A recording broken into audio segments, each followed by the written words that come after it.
साथियों, जब महर्षि दयानंद जी का जन्म हुआ था तब देश सदियों की गुलामी से कमजोर पड़कर अपनी आभा, अपना तेज, अपना आत्मविश्वास सब कुछ खोता चला जा रहा था।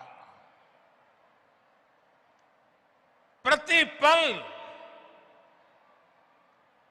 हमारे संस्कारों को, हमारे आदर्शों को, हमारे मूल्यों को चूर चूर करने की लाखों कोशिशें होती रहती थी। जब किसी समाज में गुलामी की हीन भावना घर कर जाती है तो आध्यात्म और आस्था की जगह आडंबर आना स्वाभाविक हो जाता है। मनुष्य के भी जीवन में देखते हैं, जो आत्मविश्वास हीन होता है वो आडंबर के भरोसे जीने की कोशिश करता है। ऐसी परिस्थिति में महर्षि दयानंद जी ने आगे आकर वेदों के बोध को समाज जीवन में पुनर्जीवित किया। उन्होंने समाज को दिशा दी, अपने तर्कों से ये सिद्ध किया और उन्होंने बार बार बताया कि खामी भारत के धर्म और परंपराओं में नहीं है, खामी है कि हम उनके वास्तविक स्वरूप को भूल गए हैं और विकृतियों से भर गए हैं। आप कल्पना करिए, एक ऐसे समय में जब हमारे ही वेदों के विदेशी भाषाओं को, विदेशी नैरेटिव को गढ़ने की कोशिश की जा रही थी, उन नकली व्याख्याओं के आधार पर हमें नीचा दिखाने की, हमारे इतिहास को, परंपरा को भ्रष्ट करने के अनेक विध प्रयास चलते थे। तब महर्षि दयानंद जी के ये प्रयास एक बहुत बड़ी संजीवनी के रूप में, एक जड़ी बूटी के रूप में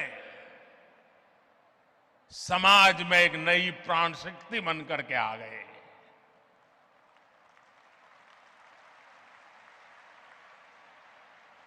महर्षि जी ने सामाजिक भेदभाव, ऊंच नीच, छुआछूत ऐसी समाज में घर कर गई अनेक विकृतियां, अनेक बुराइयों के खिलाफ एक सशक्त अभियान चलाया। आप कल्पना कीजिए, आज भी समाज की किसी बुराई की तरफ कुछ कहना है, अगर मैं भी कभी कहता हूं कि भाई कर्तव्य पथ पर चलना ही होगा, तो कुछ लोग मुझे डांटते हैं कि आप कर्तव्य की बात करते हो, अधिकार की बात नहीं करते हो। अगर 21वीं सदी में मेरा यह हाल है तो 150 पौने 200 साल पहले महर्षि जी को समाज को रास्ता दिखाने में कितनी दिक्कतें आई होगी।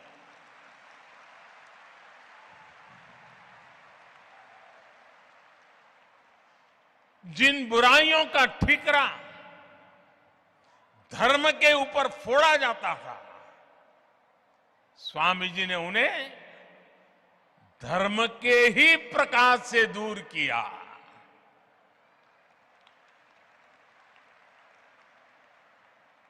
और महात्मा गांधी जी ने एक बहुत बड़ी बात बताई थी और बड़े गर्व के साथ बताई थी। महात्मा गांधी जी ने कहा था कि हमारे समाज को स्वामी दयानंद जी की बहुत सारी देन है, लेकिन उनमें अस्पृश्यता के विरुद्ध घोषणा सबसे बड़ी देन है। महिलाओं को लेकर भी समाज में जो रूढ़ियां पनप गई थी, महर्षि दयानंद जी उनके खिलाफ भी एक तार्किक और प्रभावी आवाज बनकर के उभरे। महर्षि जी ने महिलाओं के खिलाफ भेदभाव का खंडन किया, महिला शिक्षा का अभियान शुरू किया और ये बातें 150 पौने 200 साल पहले की है। आज भी कई समाज ऐसे हैं जहां बेटियों को शिक्षा और सम्मान से वंचित रहने के लिए मजबूर करते हैं।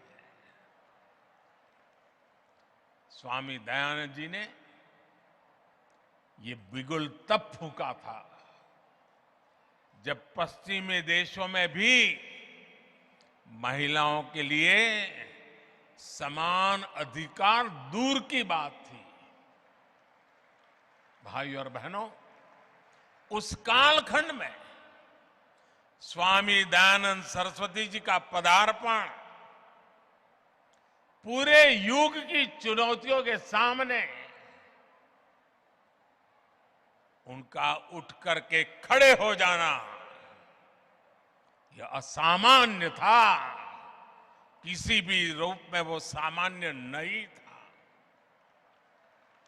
इसलिए राष्ट्र की यात्रा में उनकी जीवंत उपस्थिति, आर्य समाज के 150 साल होते हो, महर्षि जी के 200 साल होते हो, और इतना बड़ा जनसागर सिर्फ यहां नहीं दुनिया भर में आज इस समारोह में जुड़ा हुआ है। इससे बड़ा जीवन की ऊंचाई क्या हो सकती है?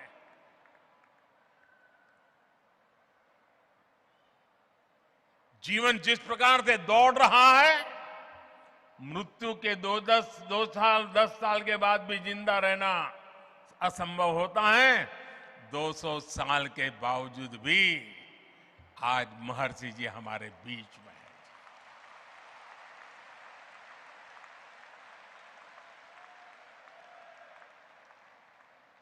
और इसीलिए आज जब भारत आजादी का अमृत काल मना रहा है, तो महर्षि दयानंद जी की 200वीं जन्म जयंती एक पुण्य प्रेरणा लेकर आई है। महर्षि जी ने जो मंत्र तब दिए थे, समाज के लिए जो सपने देखे थे, देश आज उन पर पूरे विश्वास के साथ आगे बढ़ रहा है। स्वामी जी ने तब आह्वान किया था,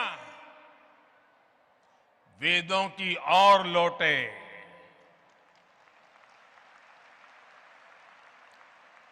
आज देश अत्यंत स्वाभिमान के साथ अपनी विरासत पर गर्व का आह्वान कर रहा है। आज देश पूरे आत्मविश्वास के साथ कह रहा है कि हम देश में आधुनिकता लाने के साथ ही अपनी परंपराओं को भी समृद्ध करेंगे।